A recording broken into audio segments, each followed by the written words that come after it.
Kim. Hi, I'm Lizard, and we have a new host joining us today. Hi, my name is Jocelyn. I'm a fifth-year mechanical engineering student, and I'm a part of the rear suspension team at Cal State LA's Baja SAE team. This is Stay Money News, where we talk about funny, interesting, and noteworthy news. So without further ado, let's get started.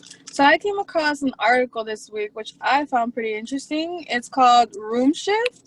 So it's like a VR system, but like a little better in the sense of like, we have the VR on, and then they have like robots that make you feel like they transform into what you're seeing here. So if you're thinking that you're in like let's say a room, an office with a desk and everything with flowers and everything, it like transforms into that. So like when you're walking, it's all like a robot moving with you and next to you, and it's transforming into that desk, and it's transforming into everything that you're like seeing, you're also feeling. So you get like the actual like full experience.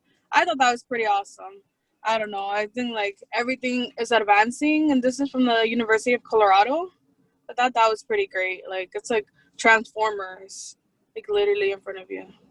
I don't know. What do you guys think about it?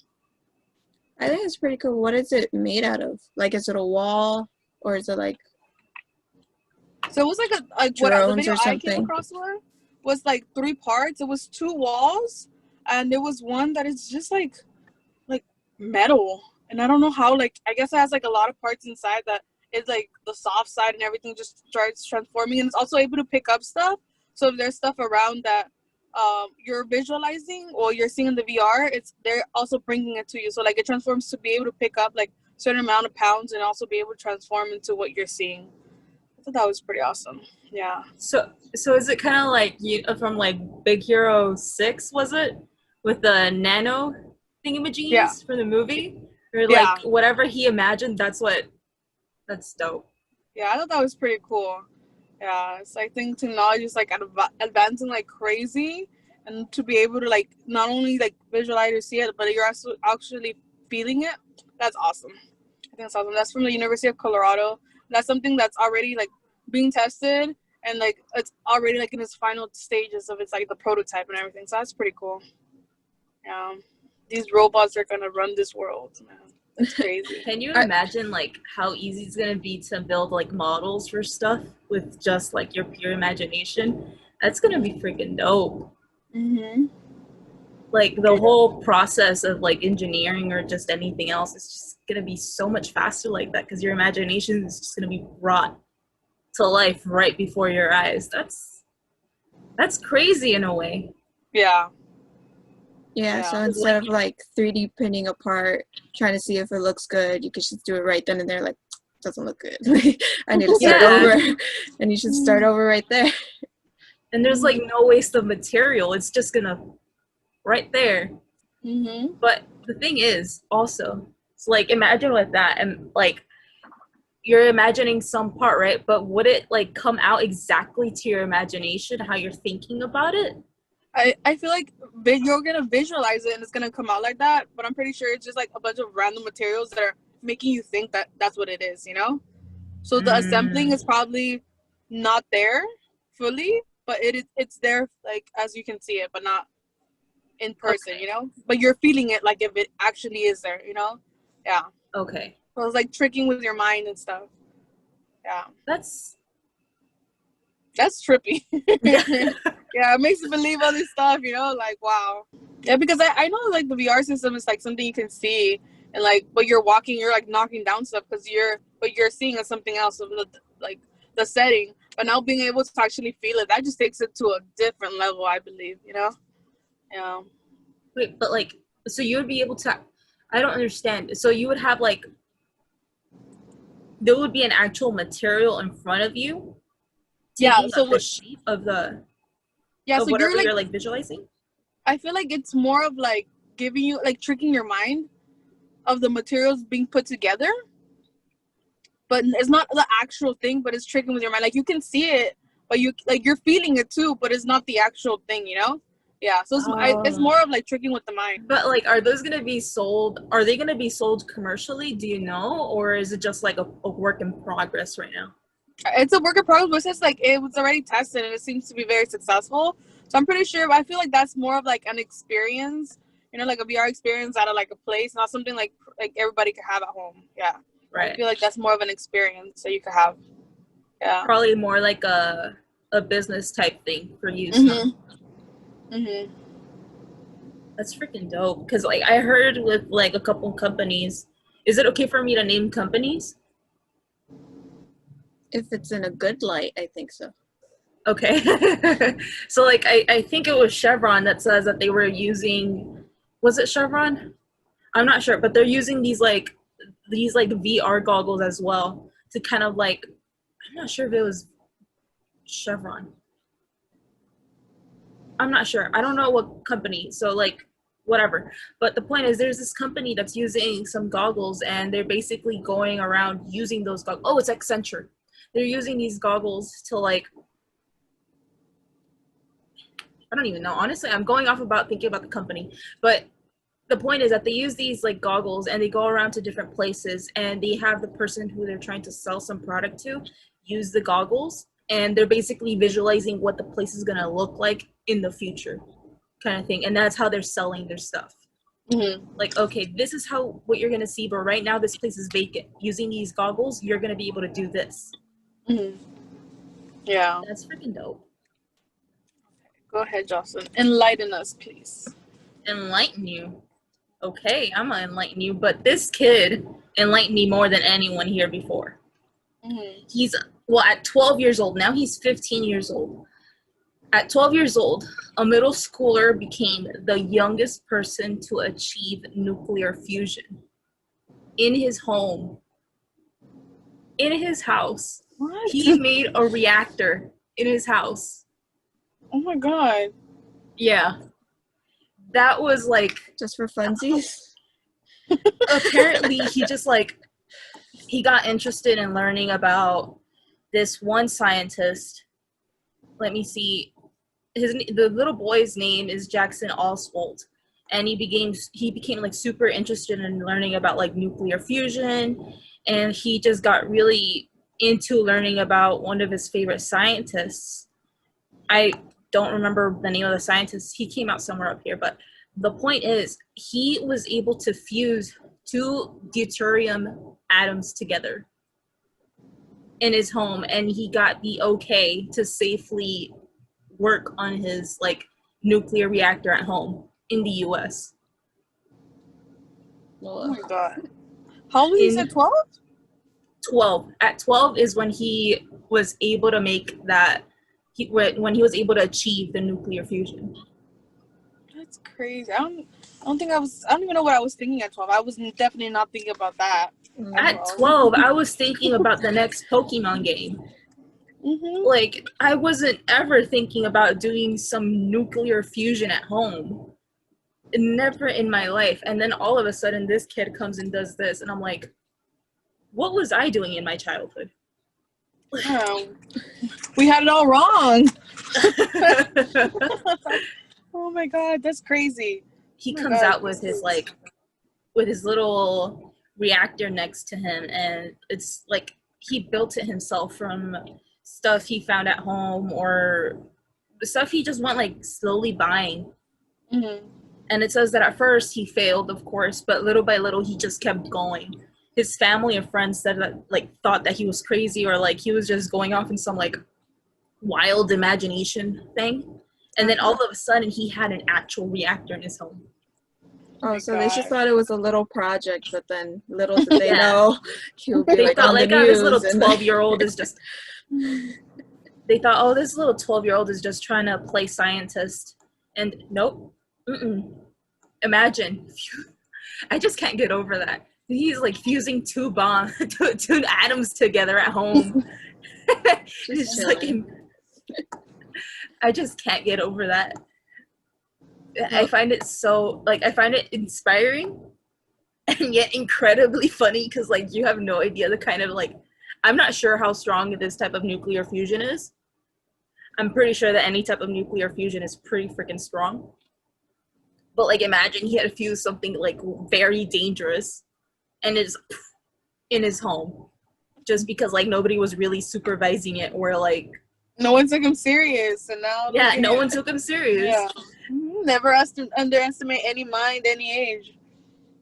He apparently, the scientist that he was really into and studied a lot was like the youngest person to have ever done like a nuclear reactor type thing as well. I think that's what it was, and he beat him to it. Oh my god! Oh my god! Can you imagine like all the new kids that are coming out today? Like that's what they want to do. Like I want to make a nuclear fusion machine. I'm amazed. I'm impressed, and I'm also kind of terrified. Because now I'm like, I don't know if I have kids. I don't want to know if I'm gonna want to leave them alone. Because like no all makeup. of it, fusing atoms in the basement. What? Like Timmy, no, Timmy, not today.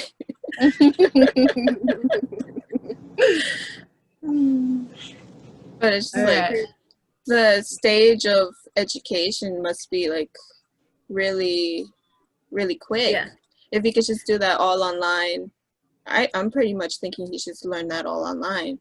Like if a lot of people weren't like helping him. From what I've read is that, yeah, he studied a lot of the stuff on his own, researching, reading online stuff. He got really excited about nuclear fusion, it says. And in 1 year, he basically did it. Wow. He like finished his feel reactor. Inspired. So it took him a year. 13. So when this happened, it was when he was 12. So it was from when he was 11 to 12, or it was 12 to 13. I mean, even then, 13. it's so impressive. That's 12 crazy. to 13. Right before his 13th birthday, he got it to work. That is crazy. Oh, and I think he only got noticed until his 15th birthday. I'm not sure actually. That's crazy. Because he's coming on the Guinness World Record. Yep. 2021 book. That's when he's gonna get put. Okay. Yeah. Wow. Deserves it. He earned that spot. My respects. It's crazy. Oh, and he's from New Zealand. I think. I don't know, never mind. But apparently he could sell that nuclear reactor as well. Which is like, I don't know about that. You can keep it and continue doing your work because I know you're a smart scientist and I know that you're going to be doing things safely. Other people, though, I'm not so sure. How much would it be? I have no idea. That's something that they don't speak about here. It's like priceless. What I'm also thinking about is like what kind of education he had at home. Oh, he's from Memphis, Tennessee. That's where he's from. Oh, Memphis, Tennessee. So like, I like what kind of education did he have at home? Did he have a good schooling? Did he go to public school? Did he go to private school? Because like, was he homeschooled? A lot of homeschooled kids seem to be like geniuses nowadays. That's what I'm wondering. She's like, do I want to raise a homeschooled kid and possibly get a genius in my home? Pros and cons. Being homeschooled has its pros and cons, you know? Like, you have no social life if you're homeschooled, you know? I mean, I don't know. Either it's like being a genius or having social life. I don't know. Yeah. I just, like, I'm so impressed by this kid. And it's like, I'm barely going to get my degree in a year from now. And this kid is already making moves. It's like, makes me question, what have I done with my life, you know? I have... The only thing I was doing at that age was going to the park and, like, getting algae samples from a dirty park nearby. and like putting Clorox on it and seeing what happened to them. But that was it, you know? That's all I did. All I did was kill out algae. But this kid is over here fusing atoms. It's so freaking amazing. Well, if you guys like, I'll move on to my next one. Go ahead. My next article is called "The U.S. Military Dogs Will Now going into like Kim's article, be wearing AR goggles on missions. They're so Military cute. dogs. But not cute at the same time. Cute and not cute at the same time. I was like, what? Oh my God. That, like, you could see this whole headset on the dog, like, just nicely placed on the dog. And apparently they're going to be using it to be able to protect the animal's handlers. To, like, allow them to direct them and give them directions from a distance. Oh, okay. That's the main purpose of it. But to me, it's kind of like, that's awesome. It's great. Like, you'll be able to, like, give your dog directions, especially since they're such, like, important units to the military as well. But it's also kind of like, it's going to be an easy way to just throw the animal at any task, you know? Yeah. Without the person being there. Like, the animal's the one's going to be getting risked a lot more, I think. I don't know. Is it already tested and everything, or no? From what it looks like is that it has been tested, because it says that it will be getting used. Oh, okay. That's what it looks like. And it says it's already been developed. And yeah. So the dogs are able to see, or everybody else is able to see what the dog sees? I'm pretty sure we're able to see what the dog sees as well, to kind of know where they're going.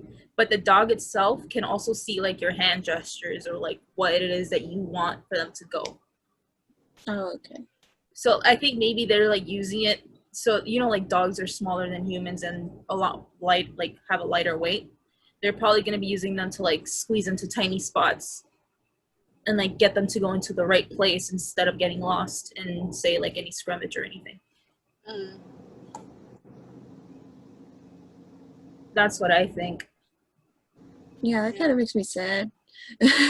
Right. I thought it was kind of cool, but it also is kind of like, I'm not sure, like, what if, like, because you are kind of viewing things, I guess, from the dog's perspective of things. Like, at that height, like, if the dog's moving around, you're not going to be able to see everything so clearly. And I'm thinking that also through, like, a computer or stuff like that, you're not seeing things live exactly. So you might miss some very important details. Yeah. But then again, I'm not a military tactic person, so I don't know. I might not be that as, like, I might not have those reflexes or instincts as a military person does, but I still think it's kind of like, I don't know. I fear for the animals all the time. Yeah. I totally understand. I feel like that's a great thought, a great advancement of a thought, but I feel like it should have stayed as a thought, you know? I don't know. Yeah. I don't know how I feel about the animals. I don't like it. I don't like it. Yeah. So it says here that the dogs would be directed using gestures, lasers, or audio input. The lasers? Yeah, but apparently that those kind of inputs kind of confused the dog sometimes. And that maybe, like, using goggles and stuff like that, they would be able to, like, give the dogs more direct directions without causing much confusion. Alrighty, thank you for those articles. Those were really good articles. Gotta admit that. Kind of jealous I didn't find those. Interestingengineering.com, bro. Alright, Lizzie, show us what you got. Okay. So for my article today, a drone was used to transport kidneys across the Las Vegas desert by researchers at Mission Go. Whoa. I want me a kidney. Right when I thought there was you want a kidney just because you order it on Amazon? That's crazy. That is super crazy. So it was like 10 miles. It was just a trial run, but it would lead to, like, more stuff in the future, of course. Yeah. And on the same day, they also transported corneas, but that was just 2 miles. Damn. But just imagine it. You know how some people, like, the drones that our Amazon is using for, like, delivery, they're knocking them down. Like, what if they think this is it? And then they get a kidney. Oh, God. Oh, no. I like. I Like, don't even know what to. That's so. like put a sign up like lost kidneys reward. We made a mistake. Drop them off at the wrong address. Oh my god, that's frightening. Jesus actually, Christ. We're I laughing would take about it as a it. death threat. Like if it gets to the wrong address, like I'll take it as a death threat. Oh my god. What things have you done, Kim, for you to automatically assume a death threat? Wait, what? She was like I would assume it's a death threat, and I'm like, what have to you get a done to kidney. automatically assume? Oh my god. I'm like, what would you do to automatically assume it's a death threat? What? But like, we're joking about it, but imagine if that ever does happen to someone in critical state, or they need the kidney now, or like any sort of organ. Imagine like their organ transport getting like shot down just because of like some curious person wanting to know. Yeah, that's definitely a risk that Yeah. I saw in the article. Damn, that's crazy. And like, I mean, like, how heavy would like are the boxes that they're transporting it in? Because like, you know how they refrigerated too? yeah they have to stay in a it's like specific okay, sorry, I was just gonna say that they have to stay in like a specific temperature, or else like the whole thing goes out of balance and it can't be used anymore. It can't go below a certain temperature. Yeah, that's right. So like there's a drone, and then there's also like an ice box connected to it, so it's like it's holding it. Damn. And by how heavy it is, I'm not too sure, but it definitely needs to be light because the drone is only so big. And so there's also ice in there as well, like to keep it cool. So They definitely need to keep the weight down. So I'm guessing they wouldn't be able to like transport that many organs in one go, huh? Probably not, unless they're like really small, like the corneas I said. But it'll probably just be like one kidney at a time. Yeah. That's always kind of been like interesting to me, how they do the whole transportation of body parts and stuff like that. Mm-hmm. Like very delicate. Yeah. Very delicate. Yeah. My mind always like steers off into like the bad part of it, and like I think about the black market and stuff like that. Like just knowing that now we're probably going to be transporting organs like that.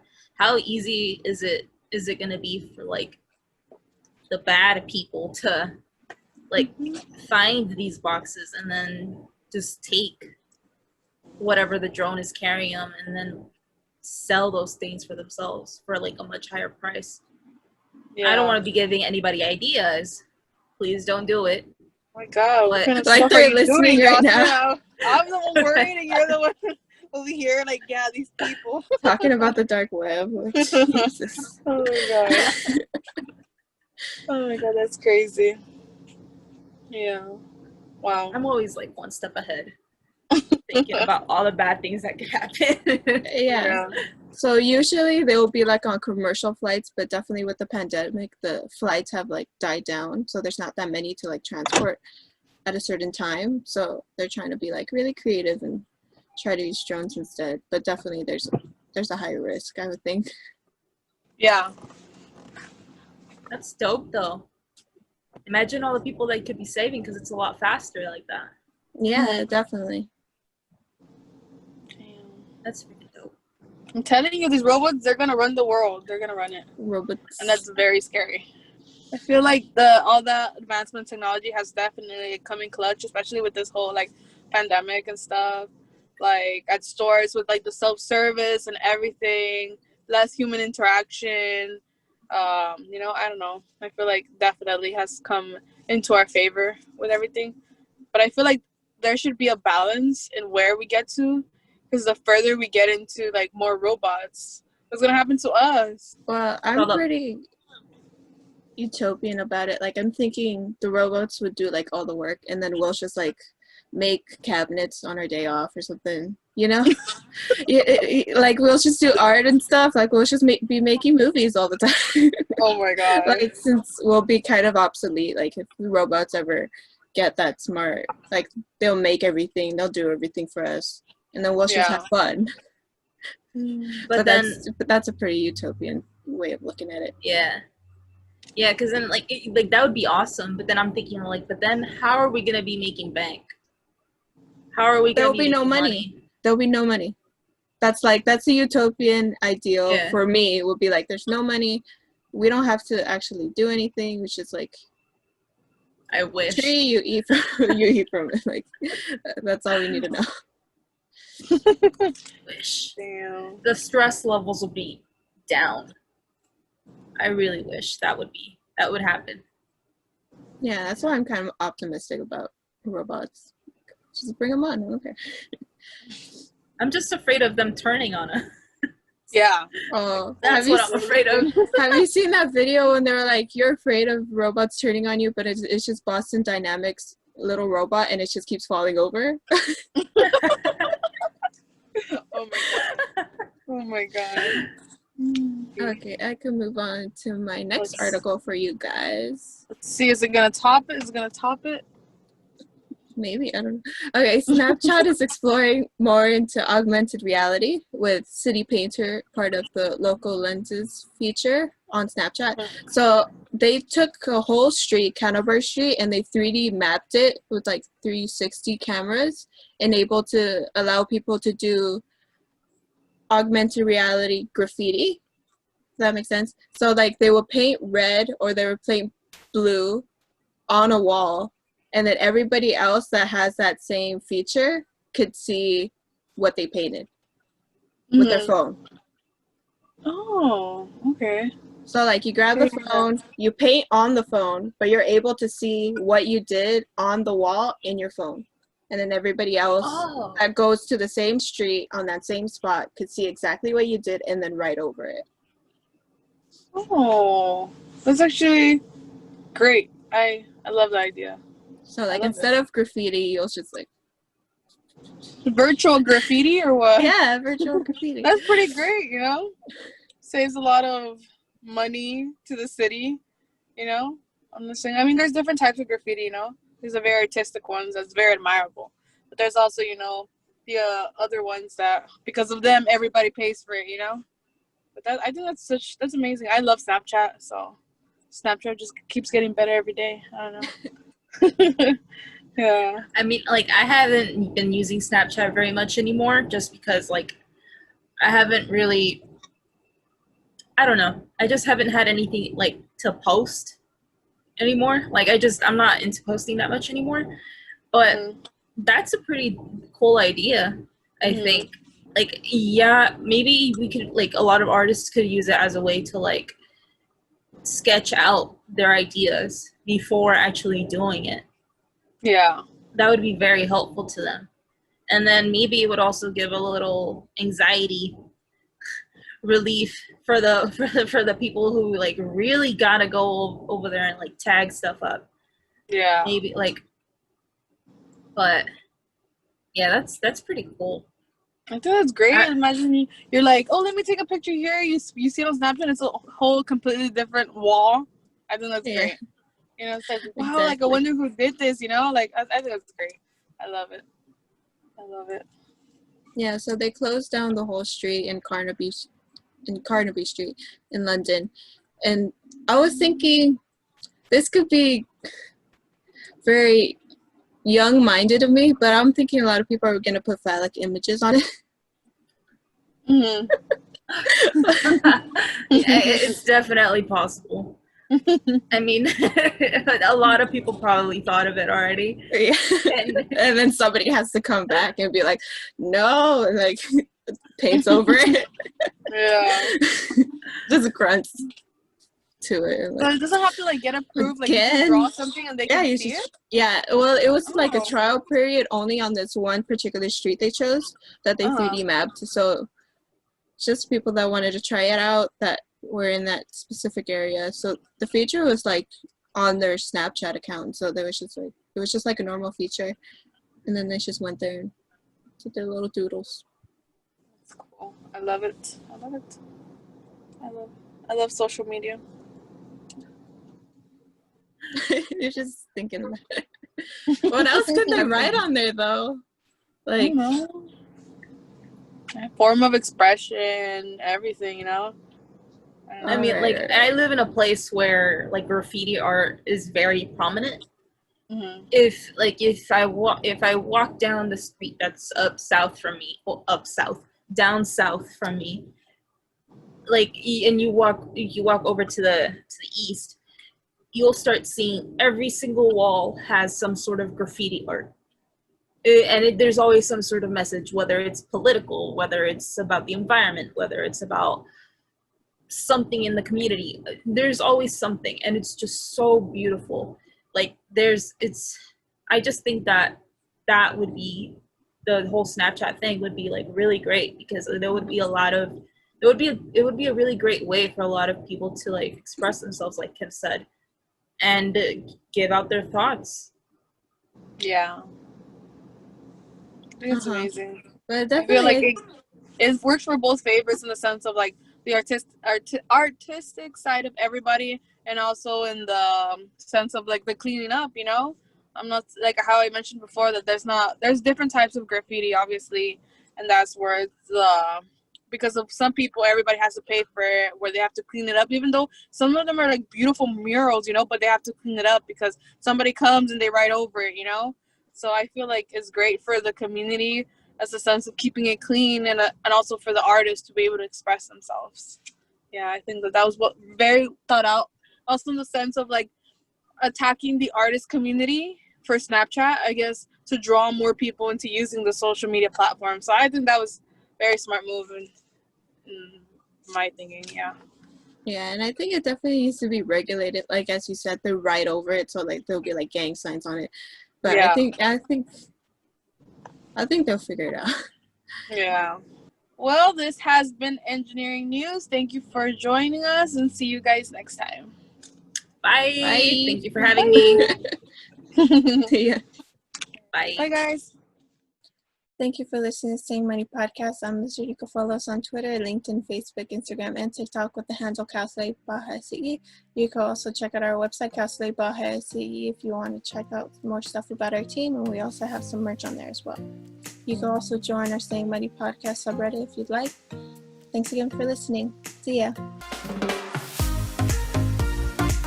Views, information, or opinions expressed during the Staying Muddy podcast are solely those of the individuals involved and do not necessarily represent those of Baja SAE and Cal State Los Angeles.